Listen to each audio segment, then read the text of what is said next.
ഇന്ത്യയിൽ അധികാരത്തിലെത്തണമെങ്കിൽ യു പിയിൽ മേൽക്കൈ നേടണം എന്നത് ഒരു പഴയ പല്ലവിയാണ്. യു പി രാഷ്ട്രീയമായി ഏറെ നിർണായകമാണ്. ജവഹർലാൽ നെഹ്റുവും ഇന്ദിരാഗാന്ധിയും രാജീവ് ഗാന്ധിയും അടക്കം ഇന്ത്യയുടെ പ്രധാനമന്ത്രിമാരെ സംഭാവന ചെയ്ത സംസ്ഥാനം എന്നതൊരു പ്രധാനമാണ്. അതിനേക്കാൾ പ്രധാനമാണ് 80 സീറ്റുകൾ യു പിയിലുണ്ട് എന്നത്. മൊത്തം 542-ൽ 80 എന്ന് പറഞ്ഞാൽ തന്നെ ഇന്ത്യയുടെ വലിയൊരു ചങ്കാണ്. 28 സംസ്ഥാനങ്ങൾ എടുക്കുമ്പോൾ മറ്റതൊക്കെ വളരെ ചെറുതാണ്.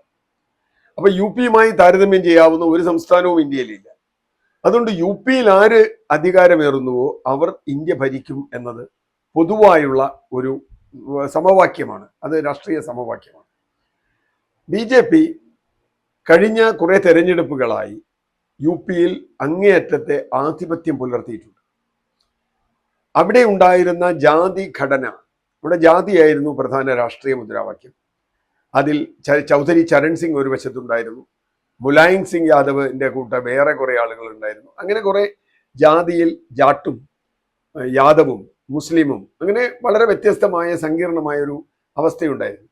അതിനിടയിൽ BSPയുടെ ദളിത് വോട്ട് ബാങ്ക്, ജാദവ് എന്ന് പറയുന്ന വിഭാഗത്തിൽ ഉള്ള വോട്ട് ബാങ്ക് മറ്റൊന്നായിരുന്നു. മുസ്ലിം വോട്ട് ബാങ്ക് അതിൽ വേറൊരു തരത്തിൽ അതിനെ വിഘടിച്ചിരുന്നു. കോൺഗ്രസ് ഒരു കാലത്ത് ബ്രാഹ്മിൺ ദളിത് മുസ്ലിം എന്ന കോമ്പിനേഷനിലാണ് കോൺഗ്രസ് അവിടെ ജയിച്ചിരുന്നത്. മിക്കപ്പോഴും യാദവ പിന്നോക്ക വോട്ടും ജാട്ട് വോട്ടും താക്കൂർ വോട്ടും ഒക്കെ കോൺഗ്രസിന് എതിരായിരുന്നു. പക്ഷെ നേരത്തെ പറഞ്ഞ ആ ഐക്യമുന്നണി കോൺഗ്രസിനെ വലിയ വിജയത്തിലെത്തിച്ചിരുന്നു. BJP ഈ ഐക്യമുന്നണിയാണ് തകർത്തത്. കോൺഗ്രസ് ദുർബലമായതോടുകൂടി ബ്രാഹ്മിൻ വോട്ട് നല്ലൊരു പങ്ക്, അപ്പർ കാസ്റ്റ് വോട്ട് BJPയിലേക്ക് പോയി. പിന്നെ BJP ചെയ്തത് വലിയ സോഷ്യൽ എഞ്ചിനീയറിംഗ് ആണ്.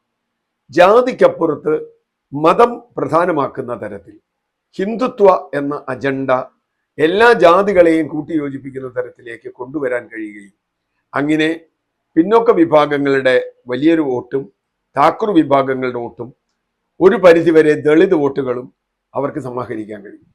അപ്പോഴും ദളിത് വിഭാഗത്തിലെ ജാദവ് വോട്ട് ശക്തമായി BSPക്കൊപ്പം നിന്നിരുന്നു. 2019 തെരഞ്ഞെടുപ്പിൽ അവിടെ BSP ആണ് രണ്ടാമത്തെ കക്ഷിയായത്. അവർക്ക് 10 സീറ്റ് ഉണ്ടായിരുന്നു. 5 സീറ്റാണ് മുലായം സിംഗ് യാദവിന്റെ, അന്ന് ഇപ്പോൾ അഖിലേഷ് യാദവിന്റെ SP ഉണ്ടായത്.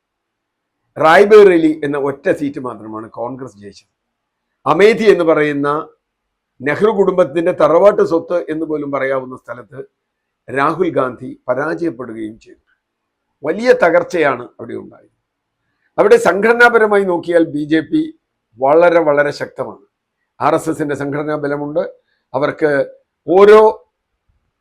ഓരോ ബൂത്ത് അടിസ്ഥാനത്തിൽ മാത്രമല്ല 25 വീടിന് ആളുകളെ ചുമതലപ്പെടുത്തിക്കൊണ്ടുള്ള വലിയൊരു സംവിധാനം അവിടെ BJP സംഘടനാപരമായി ഉണ്ടാക്കിയെടുത്തു.